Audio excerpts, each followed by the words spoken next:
Shalom, this is Rabbi Jeremy Beaton with my guest Rabbi Simon Altaf, who's joined us from America today, so we'd like to thank him for taking time out to be with us today. And today we are actually going to talk about his real testimony, or the real testimony of Rabbi Simon Altaf. So, Rabbi Simon, thank you for being with us here today. Thank you for inviting me. You're welcome. So, let's get straight into it. The meat and potatoes. The meat and potatoes. We're going to talk about your real testimony. So, the first question I'm going to ask you is, why would you be searching for God if you were already in Islam, right, and you had God? Obviously, as a Muslim, you had monotheism, so everything is in place. Right. Why did you feel the need to be searching outside of that? Very important question. You ask a $1 million question, because a lot of people, they are born into religious systems. Maybe Islam is one of them, Christianity, maybe some other Buddhism, maybe another system. So people are born into those systems from generation to generation, and they feel that that's where they're supposed to be. When I was born into Islam as another system, a religious system, I felt out of place. I felt as a growing up child that something wasn't right. And as I was growing up, I felt something was out of place, something is not right. What is it? What is it that's not right?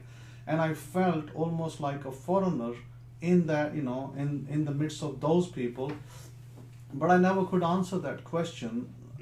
I couldn't answer the question, because how was I born in Pakistan? Were my family already Pakistanis from generations ago? Those answers I didn't have. So my quest started for God, I from the moment when I was about maybe 19, 20 years old. When my mother died, I was 19, and from there my quest started, because I always, not even there, actually before that, I always wanted to speak to God. I spoke to the clerics in Islam, who were called the Maulana Sahib. I went to speak to them, and I said, can God speak to mortal men like me? And they said, no, you're mad. God doesn't speak to mortal men. He doesn't. He communicates through his angels. And even the Muslim prophet, that he communicated to him through angel as well, the allegedly angel Gabriel. So I never got an answer to why God couldn't communicate with man or woman, for that matter. Right. Because to me it doesn't matter man or woman. But so at the end of the day, I continued to search. I just left the mosque, left it, not permanently but temporarily. I didn't want to go and face these people because they didn't have the answer for me. So I started to search God myself. I said I would pray at home, I would search for God, year in, year out. I said to God, speak to me. Well, what made you think that God was going to speak to you personally? I mean, because most people, obviously, that's what they want. Everybody wants God to speak to them. But because I just had a conviction that I had a relationship with God and it needed to be restored. And going through rote prayers wasn't going to fix it. I knew I needed to talk to Him. It's like you have a spouse, a wife, and your relationship is broken, and you can't fix that relationship by just saying, honey, come over, let's go out. You have to speak to that person, communicate. But if your wife doesn't want to talk to you, how are you going to ever restore that relationship? It's going to be broken. So I felt in my conviction that I had a relationship with God. I didn't know who He was, other than what I read in the books in front of me, the Quran, the holy Muslim holy book, or the Ahadith, the Muslim, religious books that they take for granted, and for their history. I had all of those. Right. I had the translation of the Quran. I had the Muslim history, everything in front of me. That didn't help me. So then I said to God, whoever you are, speak to me. If your name is Allah, speak to me. If your name is something else, speak to me.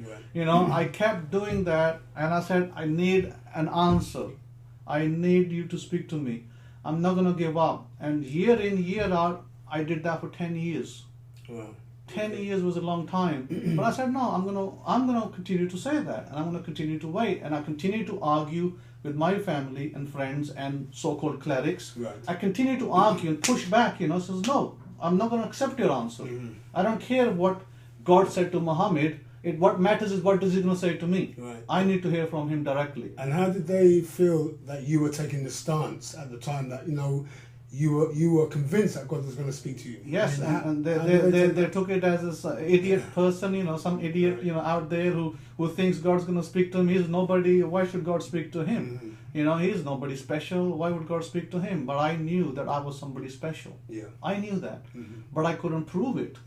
Now, I only knew a partial history of my family. I didn't know enough history of my family because I was brought up some years of my life in Pakistan and others in England. So I had to go back to my forefathers to understand who we were as a people, and they were tight-lipped about it. Right. They never spoke about our history. All we ever heard was we came from India. Right. We heard nothing else. Pakistan became a nation in 1947. My father only ever said that I was 6 years old when I left India with my parents, and your great-grandfather died fighting in India, and we ended up in Pakistan, in Lahore, from other, I guess, cities. And he said we only had, he used to tell us a story that we only had a one small bag of nuts, right, and the clothes in our back, and we just ran with that. And I wanted to know more. Where did we go? What we were doing in India, in Punjab? What did we have? And so all I got out of my my family at the time was we were rich landowners. We had a lot of land, and we lost it all in the partition, the British partition, the 1947. And 1948 Israel came about. Yeah. So my quest for God continued, irrespective of what people told me or what they believed in. My conviction was that God is there, He can speak to us, and He needs to speak to me. So I know that I am following the correct faith of Abraham. I had doubts. Right, with Islam. I had doubts with the faith, so-called alleged faith of, in quotes, Abraham. Right. Okay. I didn't believe in it because I had doubts. I didn't want it to go just fighting with everybody. I knew within myself something is not right over here. Right. But rather than spend the rest of my life studying through myriads of books, which of course happened later, but I wanted to first prove my thesis that can God speak to man? And I had just seen movies, movies as a kid. Nowadays, a few years ago you had the Prince of Egypt as a cartoon. Before that, you had other movies. Sometimes Christian channels here in England would put on shows, like they would put on an old movie of Moses, or maybe an old movie of Abraham during Christmas period or Easter period. Yeah. I had just a view into those movies. I never read a Bible in my life. I didn't know what a Bible looked like. I only had the Quran in front of me, and that didn't satisfy my requirement. Okay. It didn't answer my question. So that kind of answers my question, is like, why were you searching for God? So that's it in a nutshell, right? In a sense, right? Yeah. So that's correct. So I needed to hear His voice and say to me, He's got to say something to me. He can't just be quiet. Of course. So with that said, now, so where actually did you start searching for God? So if you're looking for God, somewhere around God is available. He is going to make Himself available at some point. So where do you start? Well, we all know the history. All of us, even in passing, whether you're Muslim, whether you're Christian, whether you're Jewish, all of us in passing have heard about the 10 Commandments and God and Moses. Right. All of us have heard about it, whether in passing, whether it's just, somebody talked about it, or you saw a little ad on the TV or something. The Charlton Heston movie or something. Whatever. So I had heard in passing as well, but I had never known what the text actually says of the Bible. So when I was working in a bank, and I was in a plush bank, beautiful bank in London, not far from here, Namura Investment Bank, shining floors, beautiful building, big salaried people. I was on a big salary myself. I was earning a 6-figure sum, and at that point in time, I heard a voice. That is when my life, my question was answered. Not quite who is God, but that God can talk to man. Right. That shattered every conspiracy theory out there that God can't speak to man. Okay. Islamic conspiracy theories, right? Yeah. So when God spoke to me, He said to me, "Follow me," and and then I said to Him, I asked Him another question, because I was there at work, office environment, and He spoke to me, and I heard it in my ears. Yeah. I don't know about other people. Nobody else did. I don't know about other people. I can tell you, I heard it loud and clear when He said, "Follow me," and then I said to Him, "What about my family? and he said, don't worry about your family. And then the third question I asked him is, what will happen? And he then again said to me, follow me. So that answered my question. God can talk. Yeah. I didn't know who that voice was. He didn't give me a name. It didn't give me a location into where that voice is coming out. I knew it was from in the sky somewhere. Yeah. Right? Yeah. So all I was at that point, I felt very smug that God had spoken to me. Baruch Hashem Yahweh. You know, so I was like, great. Now what I'm going to do? So I'm going to now start my investigation part 2. And when he said to me, follow me, I said, I'm going to leave everything for the God that spoke to me, everyone and everything, and I will follow him. That's a radical decision I make at that time. Right. Because I was a very truthful person. I always have been. I always will be. And very honest and of high integrity. And I had a lot of, respect throughout the community that I lived in. And I was a, a well-known figure in my community as at least in terms of I was an ex-taekwondo champion there. At the time I was a, county's champion 5 years running. Everybody knew me who I was. But I kept myself to myself. But then I said to myself, this voice that I heard today, I'm going to follow this voice. Where is it going to lead me?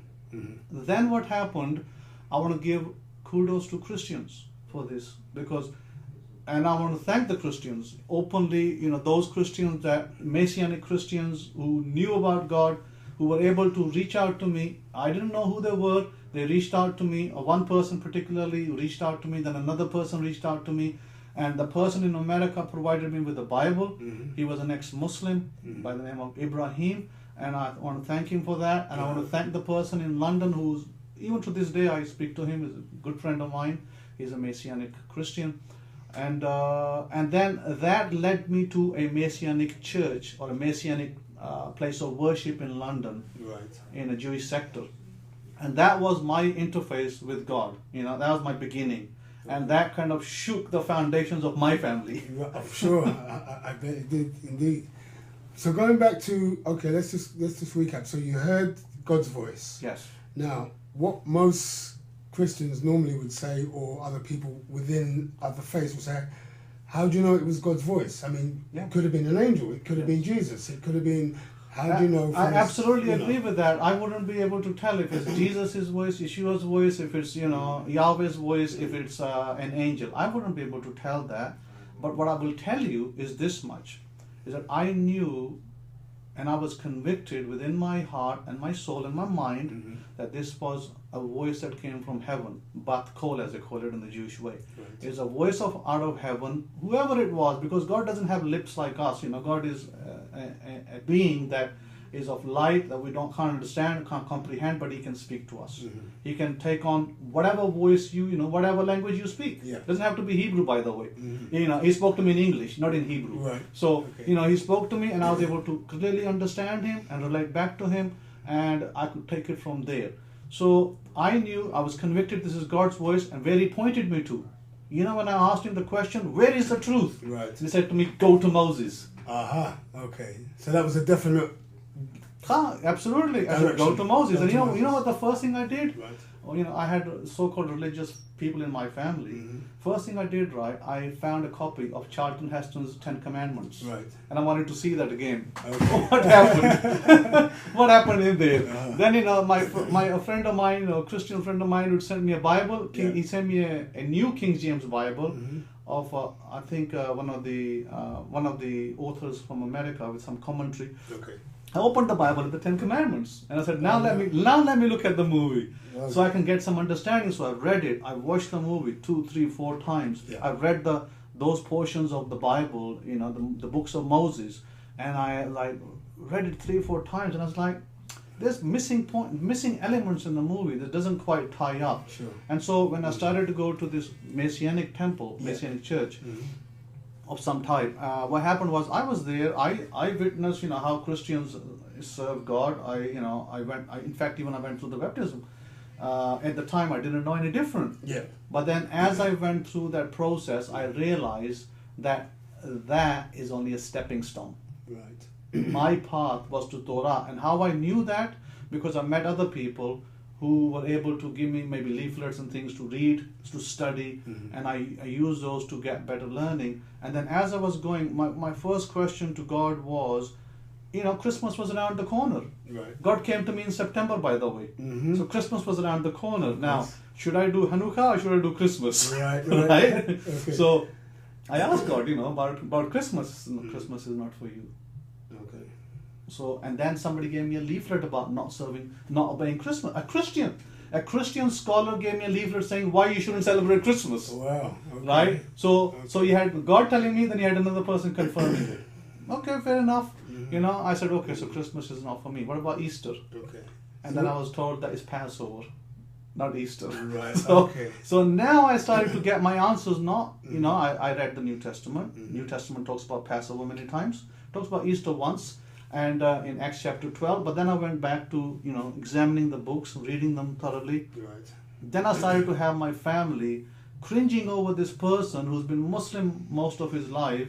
Why is he turning into? They understood to be Christian. Right. Why is he becoming a Christian? Why is he going to a church, a Messianic place of worship, or a synagogue? Why is he doing that? Is he crazy? So my wife, couldn't understand it. My family couldn't understand it. Maybe I've, gone loopy or nutcase or something. So I knew that at that time, it was a ripple effect throughout the family. Sure. But it was a major person that happened to. It wasn't just somebody in the Joe Blogs in the street. Of course. But had you told your family at that point that you'd heard the voice of God, or you thought you'd heard the voice of God? They said, you're mad. Okay. They said, nobody can hear the voice of God. Right. I said, I don't care what you say, I heard the voice of God. Okay.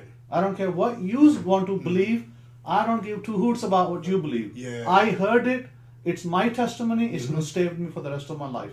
And then what happened, I remember that my dad wasn't here, he was abroad at the time, visiting family back in Pakistan. So at that point it became, two problems appeared immediately. Number one, that in Islamic law, if you are married a Muslim, if you're married to another Muslim woman, your what they call the nikah, your marriage contract in Islam becomes null and void. Right. It's absolved.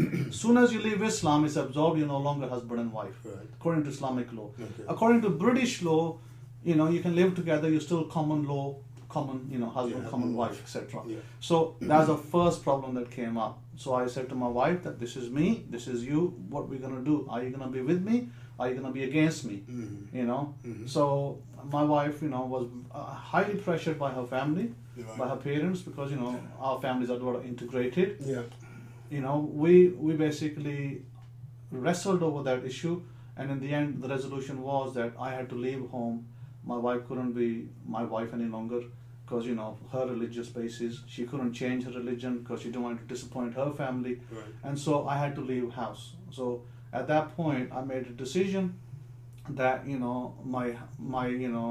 she could no longer be my wife. It had to be, this took process of time. It wasn't like the second day of my hearing the voice of God. It's a process of time.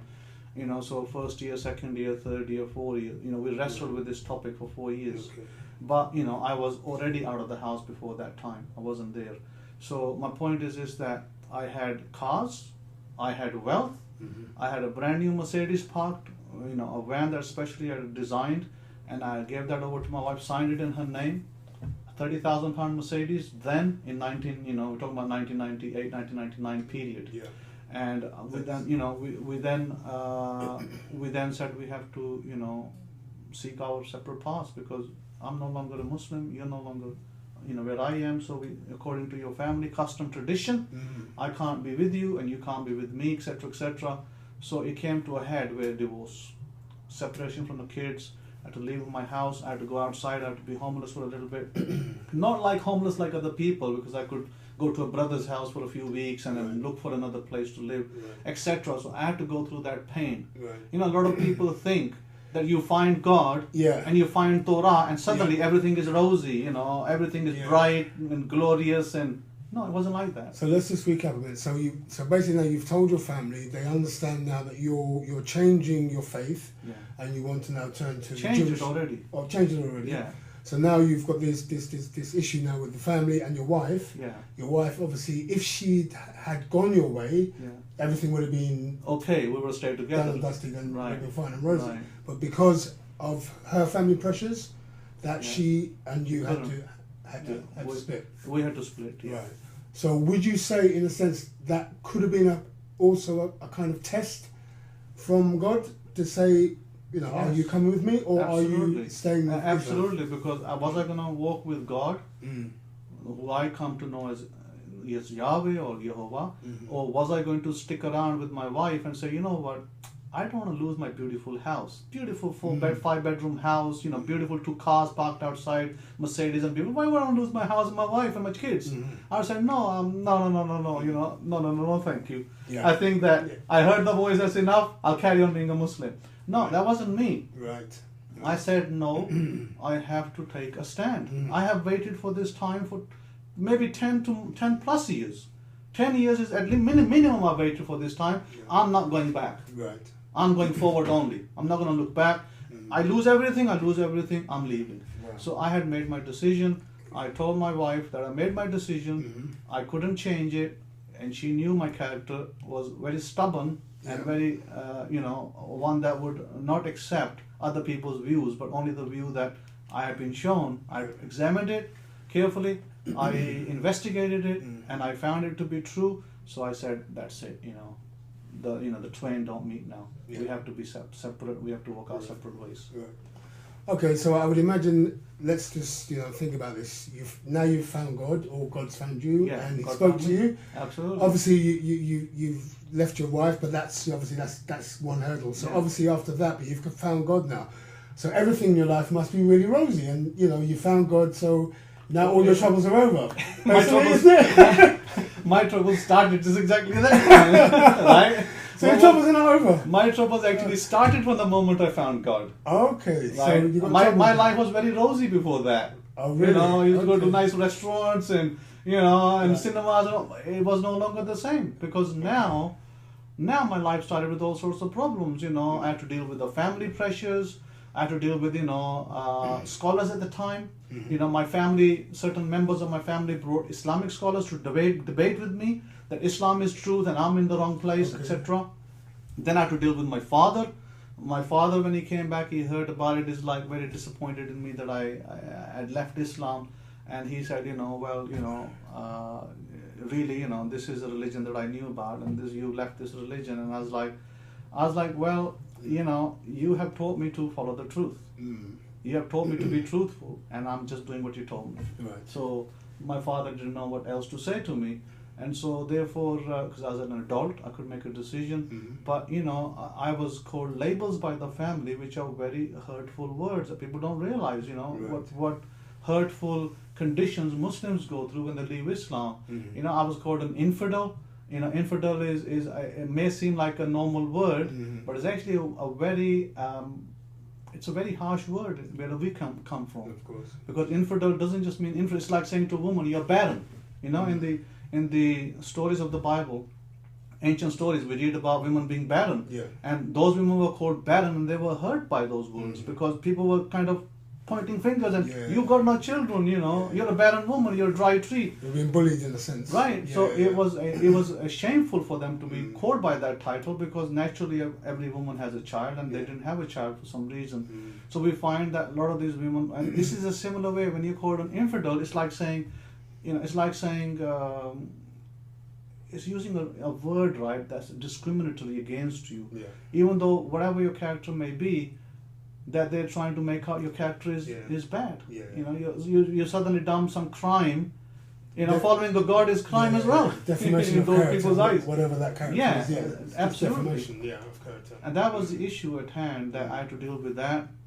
I had to deal with my dad, my brothers and sisters and everybody else. And so it was a partition time. The 1947 partition, England, leaving Pakistan and India, making those two countries. Now I had to partition myself as well. So you were getting basically just incoming. 1998 partition. 1998 partition. Obviously running from the incoming, that was coming from all directions, from the whole family. So problems, it was a lot of problems. I had to separate myself. God is all about separating you. God says you're a separate people for me. I had to separate myself. I had to then, start to study and start to learn and start to pay attention more to what God has to say. And so I started to pray to God every day and start to study and start to follow the direction, as people say, of the Holy Spirit, Right. Of the Holy Spirit, and allow the Holy Spirit to guide me. Mm-hmm. And that's how my beginning was into journeying with God. With all sorts of problems around me. Yeah. Problems are all around me, but Mhm. my life was in Shalom Bayt. I was in conflict zone Yeah. and in Shalom zone at the same time. So when did you actually start having shalom? I mean, did your shalom come from when God spoke to you, or did it come a few months after, or a year after, Well- or when you came back to? Well, let's explain what Shalom is to the Okay. people first. Excuse me. Shalom is about peace, Mhm. right? Mhm. But what people don't understand, we can have complete war around us, Yeah. but we can be in complete peace. Mhm. I had a complete war around me. Yeah. Conflict, family conflict, wife don't like me any longer because I'm changed, and other things, I've left family background and Mhm. culture and custom and tradition. I had all that conflict, yet I was there in complete peace. Peace of mind. So the peace came the moment God came into my life. Right. And I knew Okay. that what I knew was to be true, and I had to just validate it further. And that I did. Mm. And that I did, and I proved that to be the case. And I was a well-off person at the time. I wasn't a poor man. I could have gone Israel by bought a ticket in a second and flown to Israel, Right. and seen what's going on in Israel, Mhm. because that's the God I serve, God of Israel, right? God of Abraham, so Isaac and Jacob. So I didn't even go to Israel. I said I will go to Israel when God calls me to Israel. And then a Christian woman phoned me one day and said, God has called you to Israel, and you have a message over there. I said, okay, I'll go. Wow. Okay. And I went. And I hopped on the plane, and I went to Israel. And I was there outside the Temple Mount, Mhm. and I was speaking to God and saying, do you want me in Israel? Do you want me here? And God said to me, no, I don't want you in Israel. Your job is outside. And then I had other things given to me by God. He told me that you will go teach Torah to the rest of the world, just like Moses. Wow. He gave me a prophecy at the time. He gave me a voice by saying that you will dig your staff into the ground. Mhm. You're going to dig your staff into the ground, and living waters are going to rise up, and you're going to open the eyes of people, and you're going to go nation to nation declaring my name. Indeed. Mhm. And so that's basically what God told me in Israel. Right. So I came back because I was like some of those nutty Jews and Christians. I'm going to sell everything and go to Right, Israel. okay. But now he said, no, Yeah, there's no yeah. need for that. No need for that. No need to be a nutcase. Okay, yeah. You need to do what I told you. This is your job in the nations. Mhm. My people are in the nations. Right. And so that's what I did from that point. But most people say, obviously, the Jews have returned now, or since 1948, they're back in That's the land. absolutely, it's a false idea that Jews have Really? returned into the land. Only a partial amount of people have returned to the land. The 10 tribes are still out, and many of the 2 tribes are still out. In fact, I was in Pakistan maybe 3 months ago, Mhm. and I met the tribe of Benjamin people over there, tribe of Judah people in Pakistan. Well, why aren't they in Israel? Right. So no, they're not all in Israel. Okay. Very partial people are in Israel, and just because somebody's name is, somebody's from Germany, Mhm. and his name happens to be Finkelstein or Weinstein or something else, Right. and he's Jewish, doesn't mean that he was from the chosen, Right. Genetic. genetic Right. tribe. Okay. Maybe he was a later convert. Okay. Maybe he came from another background. Maybe his family married into the Jews. Hundreds of things could have happened. Right. So, because ancient Jews were not generally people of white skin tone. Mhm. Generally, there were people of maybe brown, maybe light brown, maybe dark brown, maybe some white as well. Okay. But we were an ancient people of color, Yeah. different colors. This is called black color as well, by the way. So my point is that yes, there are some Jews in Israel, 7 million, but they are not the 12 tribes. Right. They are still missing in action. Majority of the 12 tribes are still missing in action, and they are not returned yet. If the 12 tribes had returned, we would have restoration in Israel, Mhm. we would have our 3rd temple, Right. and we would have the so-called Messiah there is not yet come. Okay. Okay. The so-called invention of the Jews, the Messiah, The that Messiah. they're still searching in the nations, which I will maybe another time talk about Yeah. who the Messiah would be. Okay, that's fine. So let's just recap again. So what I want to ask you is, so with all this incoming coming in and this traumatic, obviously, situation because you're changing your faith, I mean, how many years did it take for, you know, all of this to die down, or how many years, you know, had this had to go on for? You remember when I first became a believer in Torah and I ended up in a church, Messianic church, you know, who understood the Sabbath. They understood what Passover is, but they didn't actually make that a mandatory commandment. They said, well, that was a passing deal. You know, we're now in the new covenant, so therefore we know those things. You know, we maybe sit down and do the Tabernacles festival, but we don't necessarily tell people you have to do it. Right. We don't tell people you have to do the Sabbath. Okay. So I found those inconsistencies in the church, Messianic church included, and the other church included, not because of Christianity, you know, Christians' fault as such, but their teachers.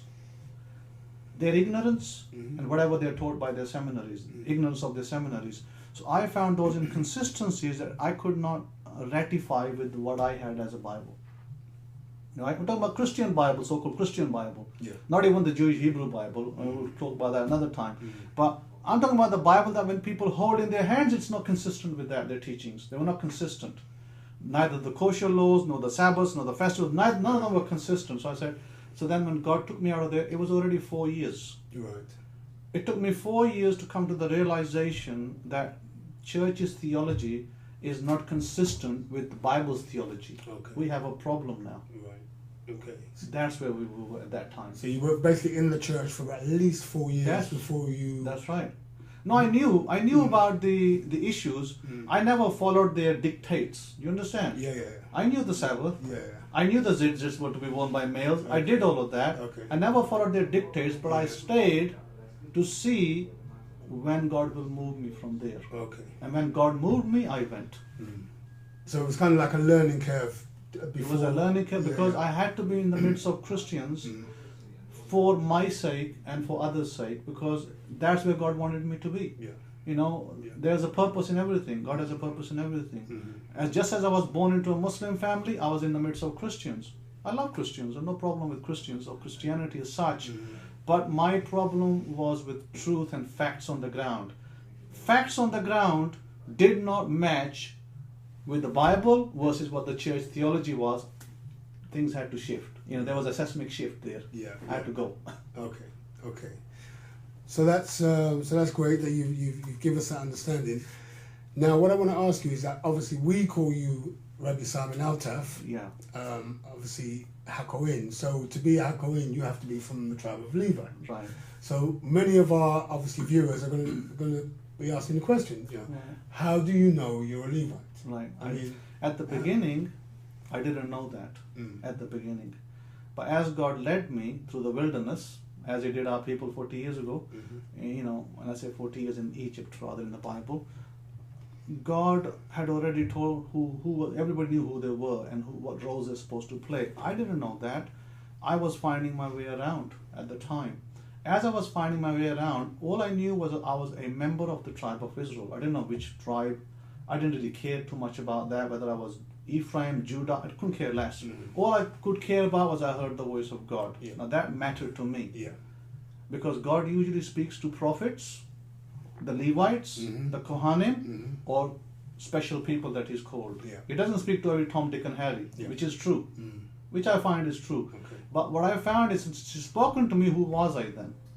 And then that question was I addressed that question to God directly, to Yahweh Himself. Who am I at that point? So then Yahweh told me in a scriptural terms, who am I? He didn't give me like, oh, you're a Levite. Okay. He said, do not go to the graveyard. He said, because I used to go sit in a park in London, and he said, do not go to the graveyard.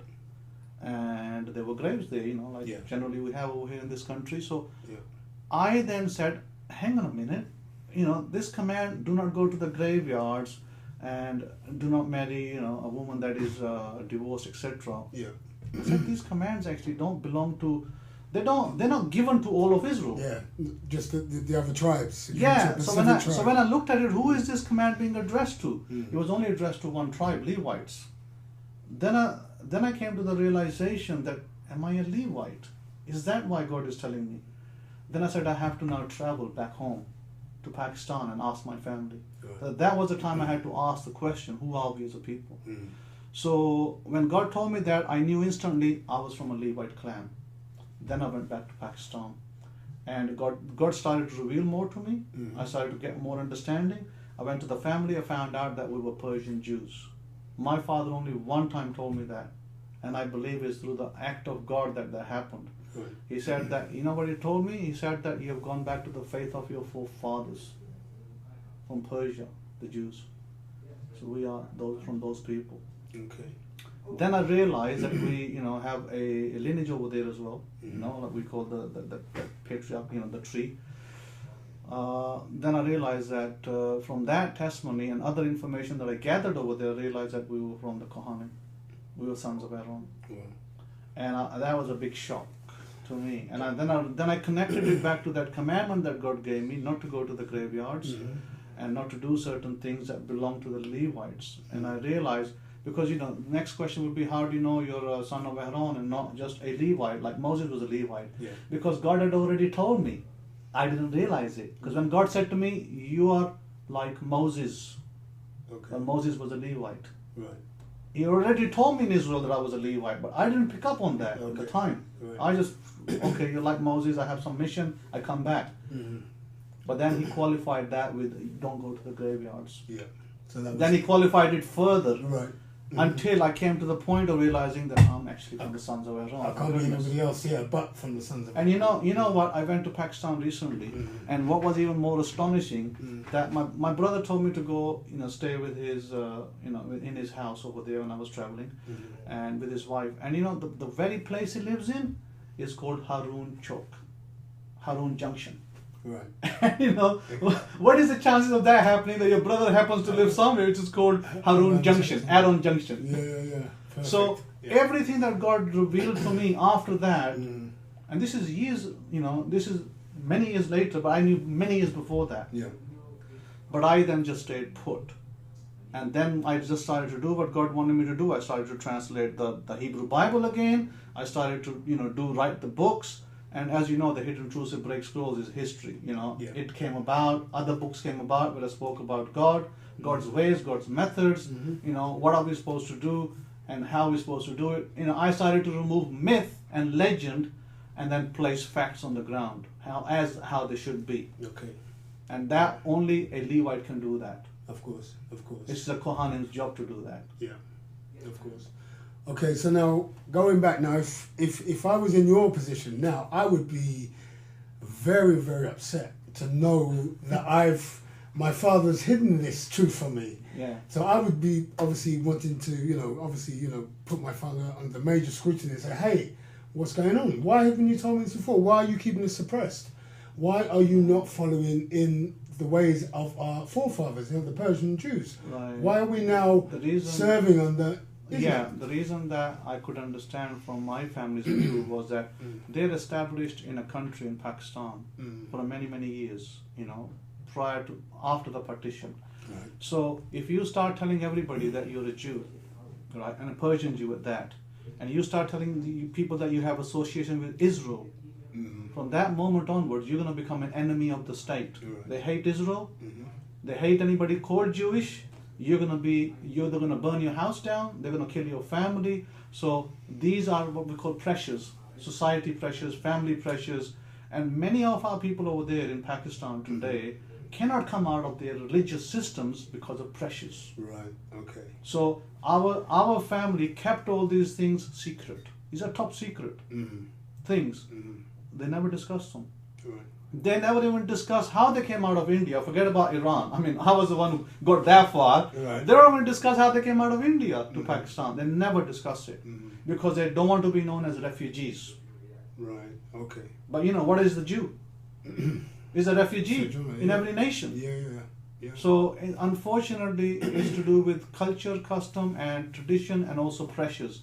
Because what happens to your wife when you find you're going to tell your wife you're a Jew, she's going to kick you out of the house. Yeah. And then you get reported to the police. Maybe they'll file a case against you for whatever. In Islamic countries, it's death. It's the death knell. Okay. It's not easy as we're not in England.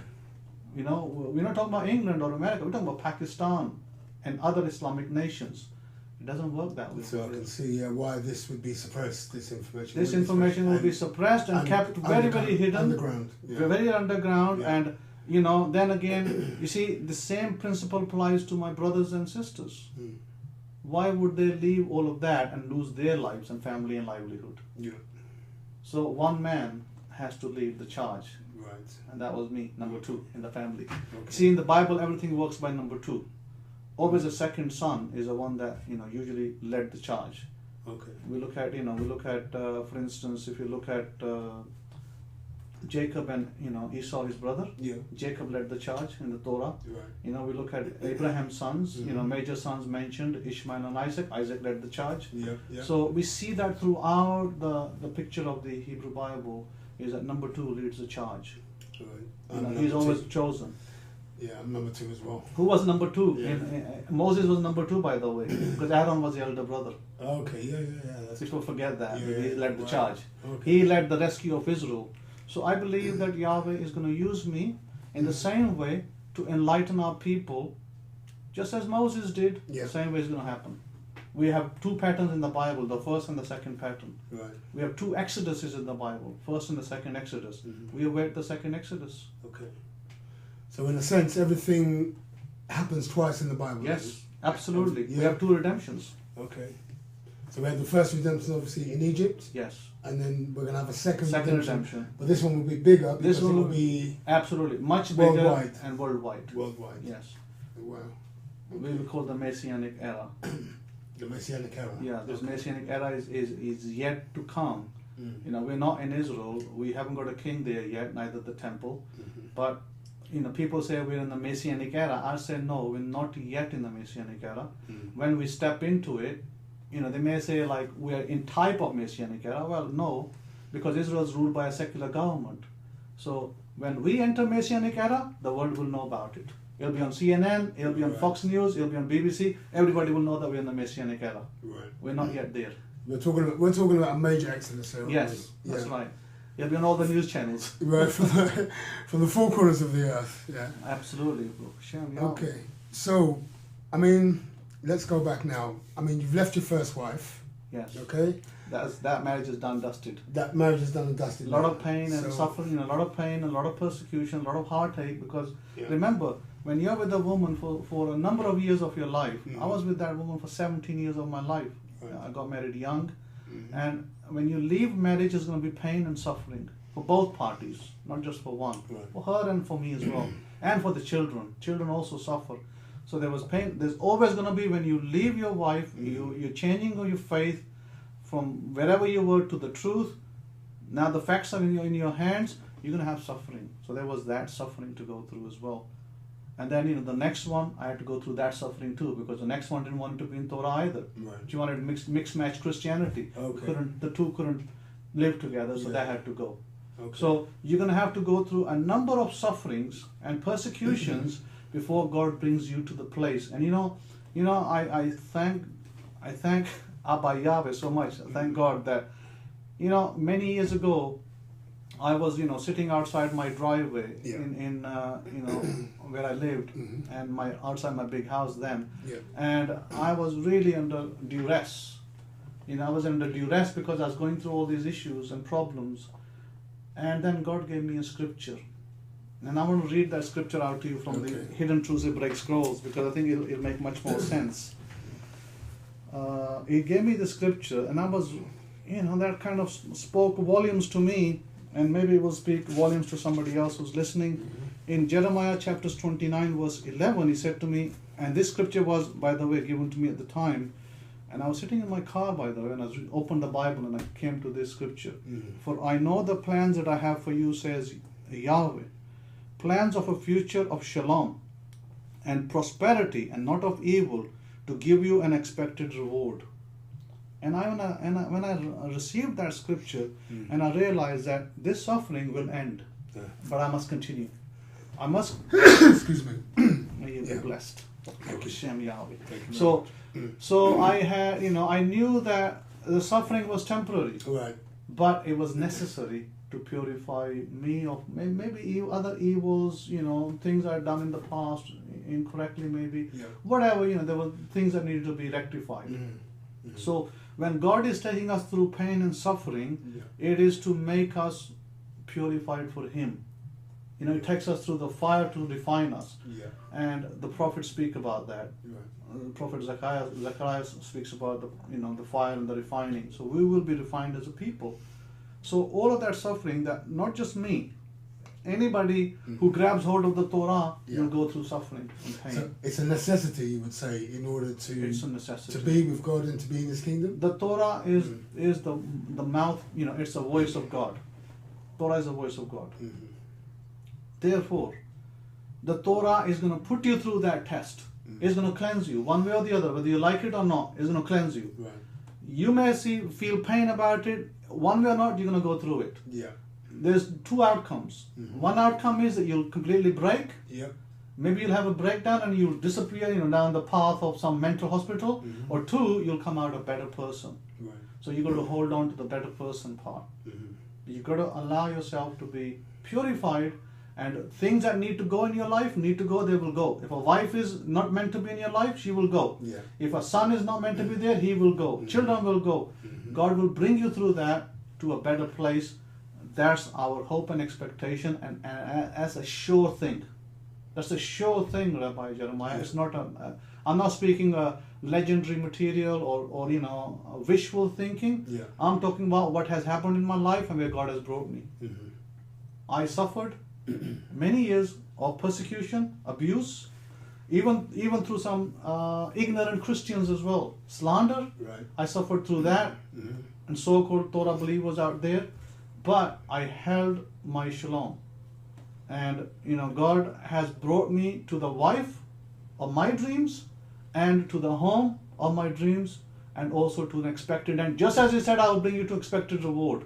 And I believe in those words fully, wholeheartedly, and they have occurred in my life. Baruch Hashem Yahweh for that. So this brings me to my next question now. Do you have Shalom Beth, or do you have destruction zone in your life? I mean, no, I don't have no destruction zone in my life. So God has provided you with the right wife. Even when you're going through, like I explained earlier, when you're going through problems in your life, you're gonna go through hardships. Don't see those as I'm finished, oh woe me, what's gonna happen. Don't see it like that. Continue to strive to do the Torah. Continue to do continue to obey God's voice. Continue to obey God's voice, and you will come through the end as a refined person. So yes, some problems may still appear from time to time, but we deal with them as human beings.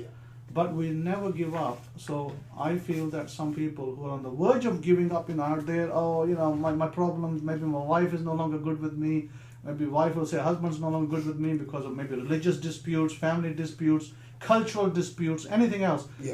They will have to rest their peace, their mind, their body, their soul on God. Expect a reward from God for your faithfulness. And don't give up. Don't say, I did the Torah, it's very hard, it's very hard to keep the Sabbath, it's very hard to keep kosher. I did it for 6 months, now I'm going to give up. Don't do that. Because you will repeat the same thing again. Because whatever you go through, some garbage in your life, and you leave Torah, you go through garbage, you come back to Torah again. Now you're ready for another test. Don't do that. Allow the things to continue, allow God to refine you and take you through. I will tell you true testimony. This is facts on the ground. I told you that I was on a 6-figure salary when I first met God. Well, 2 years ago, or nearly 3 years ago now, 2015 March, I was again on a 6-figure salary. Right? Second time round. So it happens twice. So what happened, I knew that God was going to take me to America. I knew because I knew from past. I had some understanding with God. But I didn't know when. And God said He would tell me. And God said to me, go to America 50,000 times if you like. I'm kind of summing it up, what He said to me. But you have to come back here. But then He said, there is an appointed time and I will take you there. So when that appointed time came, God told me to go to America, pack my bags and go. Don't look back. And I gave my notice at work in London. I was working in a plush office. I gave my notice 3 days after that, and they were all shocked as, why are you leaving? Because nothing wrong with your job, nothing wrong with you. Yeah, I said, I'm happy with my job. I love the job. I love the people. No problems, but I have been asked by God to leave. Now I've got to go. Yeah. So I left that job second time. I like to see one single person as Simon Altaf who will leave his job twice, leave God, to follow God twice with a 6-figure salary. Now I say, yeah, that man is really serious for God. I have not found such a man yet, except myself, and I did it twice. And he has provided for me. I have not gone to Social Security office, claiming a Social Security, pretending to be unemployed when I am technically unemployed here. I have not done the, what a lot of people here are doing. I have not done that. Just living off the system. I did not live off the system. I went where God told me to go, and I did what God told me to do. And I have been of high integrity and high honesty in my life, and that's how I like to live my life. But one point is that when we are going to serve the Creator of this earth, we have to serve with integrity and with honesty. And that's when He will give us the expected reward. You can't take shortcuts. You can't do things that sometimes people are, I don't know, maybe out of pressure when people have to do certain things.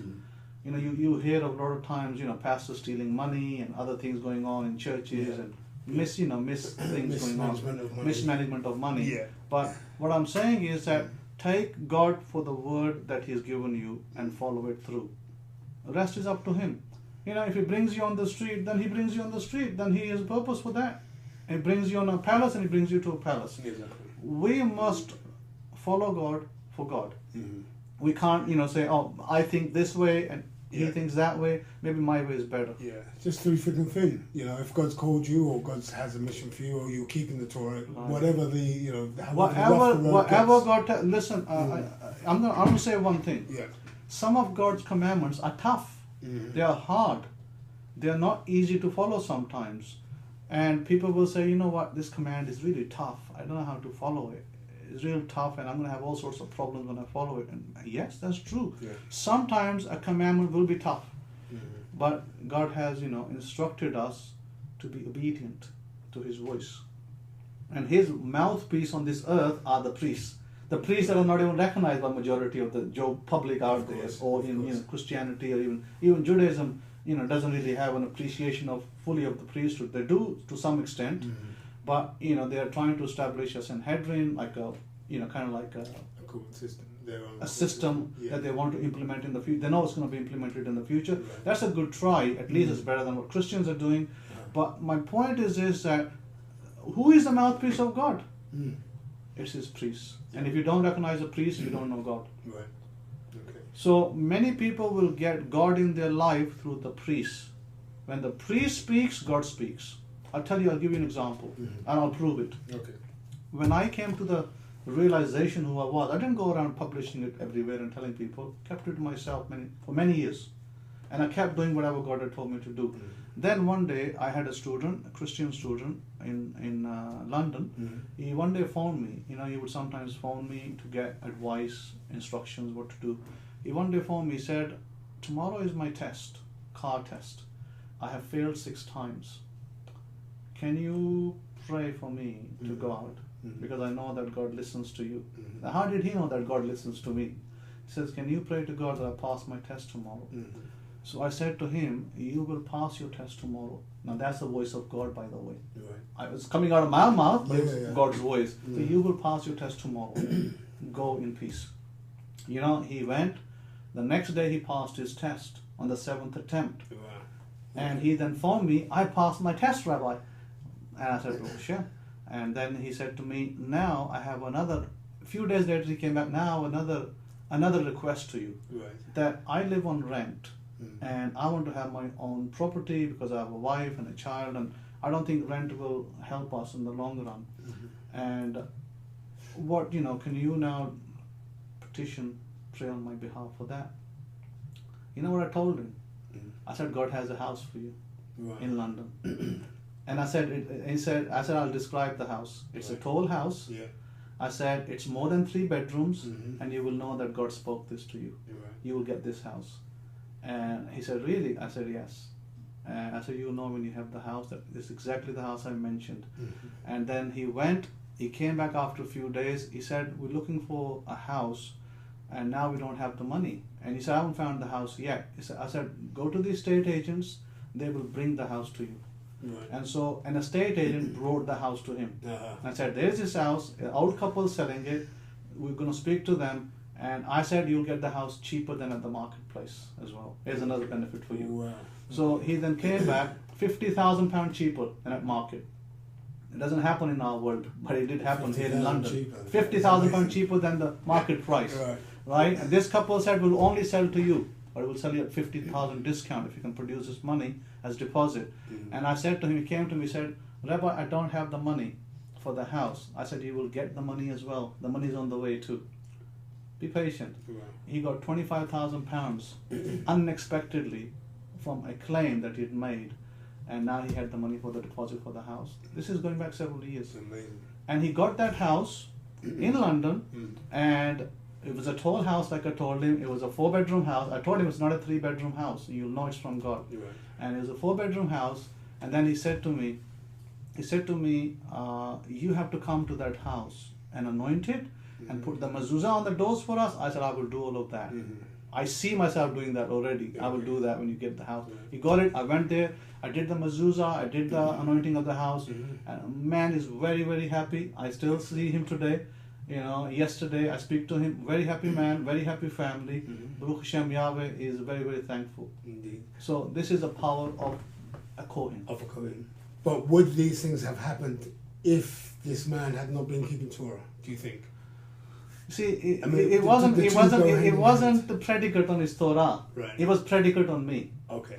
So when people went to Yeshua, Rabbi Yeshua, Jesus Yeah. of Nazareth, Right. very popular figure in England Mhm. and other places, when they went to him, it wasn't predicate on whether he, the person going to him kept the Torah or not. Yeah. It was predicate, is the man righteous? Is he righteous? Is God going to listen to him? Mhm. So the miracles you read about in the New Testament, they were not predicated on the person going to him. They were predicated on the person issuing the writ. Okay. So if Yeshua is speaking and saying, God has said this, God has given him a vision or something, Mhm. then he's telling the people, then that means it's predicated on that person. That's the answer for that question. Okay. No, great. Okay then, so as we're nearly coming to the end, I'm going to have a couple more questions, maybe this one in particular. I mean, what is the role of an ex-Muslim? I mean, what do people relate to ex-Muslims about? I mean, now that you've left Islam, and you're a Jew, obviously you have many Christian friends and so on and so forth. So, how does your world, your life take shape now in relation to? Well, there are Muslims many and Jews in the Christians? closet. Right. Number one, many Jews in the closet. Many Jews today are in maybe Christianity, maybe Islam, maybe Hinduism, maybe other religions of the world. Mhm. And an ex-Muslim is a little different because we have to deal with a lot of family and reality in the traditions, custom traditions, family, that side of the Yeah. world, Mhm. and this side of the world. So, we have to bridge the gap, and the gap is bridged by you being at least sensitive to people. Yeah. I have to be sensitive to what they believe, Mhm. and I have to leave it at that. I'm not going to go around knocking on doors and saying, convert to my faith, believe in what I believe. No need to do that. Yeah. Same with Christians. Yeah. We need to be sensitive to their belief system. And you can speak about what God has done in your life, Mhm. but you cannot say that that's exactly what's going to happen in somebody else's life. Everybody's life is different. That's right. We've all So got our own paths. we have to, as an ex-Muslim, Mhm. God can use me in places where other people can't be used. Mhm. I can go to many places openly where other people won't be able to enter. So he has his purposes and his appointed times and where he can use me. Mhm. And I understand that fully. But that may not be the place where other people can be used. Maybe somebody who's a Christian in the West, maybe, if he was, following Torah, maybe he will not be used in those places. Yeah. Maybe his color sticks out, or like a sore thumb or something else, or Mhm. maybe he doesn't have the languages, maybe anything, Yeah. culture, whatever. Yeah. So there are places where he can't be used. I can go to Muslims' homes, friends, families, other people, and speak to them openly and not be persecuted. Right. I can, talk about my faith. I can, talk to other tribe members there who may be Christian, may be Muslim. I can speak openly. I have that access. Right. But that's a privilege that I don't abuse. Okay. So we've got to be sensitive. We're not here to convert people. We're not here to force people to believe, shove religion down their throat. I don't believe in that. I believe in presenting facts and let people make the decision. Okay. One last question. Do Muslims leave their faith if their faith obviously has everything in it? Obviously monotheism. Why would you leave your family and everything else if you have the one true God? I mean, what is the point? I mean, obviously you've put it in a nutshell, but let's just clarify. Right. Again. What we need to establish is who is the God of Abraham. I mean, let's not talk about Isaac and Jacob. They're like children of Abraham. But we have to establish that fact for ourselves. Who is the God of Abraham? If Allah is the God of Abraham, then the question is that does Allah give the same commandments in the Quran, the Muslim holy book? And if He doesn't, then why not? Does He change? Does He mutate? Does the Christian God give the same commandments as the Jewish God, if we're going to call it Jewish God for argument's sake, because Abraham wasn't technically Jewish, but let's just say for a second he was. Yeah. So if he was, does He give the same commandments? And what I find is that in many places in the New Testament that mention is made of the 10 Commandments, a number of places. I find that number of places mention is made of our festivals, kosher foods, other laws. But I do not find Christians adhering to them by and large. So to give an example, Mark chapter 12 speaks about the greatest commandment. Matthew chapter 22 speaks about the greatest commandment, the Shema, the Deuteronomy 6:4, Shema Israel, Yahweh Elohim, Yahweh Echad. Hear, O Israel. In the English translation have the Lord our God, the Lord is one, or Yahweh our, Elohim, Yahweh is one. Yeah. So my point is that it's there. Now question is, are you adhering to what is being taught to you or not? So if I establish that the God of Abraham is Yud-He-Wah-He, you may pronounce it in a different way to me. If He is the God of Abraham, then is your commandments the same as Abraham's God's? And I find that inconsistency in the Muslim holy book. Right. I also find some inconsistencies in the New Testament, but that may be down to, again, custom, tradition, and who wrote what. Okay. But I find as far as the words of Jesus, Yeshua, concerned, who they allege that is their Messiah and their King and other things, then I would say that Yeshua spoke the words that Yahweh spoke, but are you following them? Right. That's an important question. That is an important question. Maybe one that we can return back to. We will definitely return back to on that. Another day. Yes. So I would like to thank our guest, Rabbi Simon Altaf HaKohen, for being with us today. Thank you very much. And we never give up Torah. Never give up Torah. And Ever. we hope to see him again soon. And thank you for watching. Shalom, shalom. Shalom, shalom.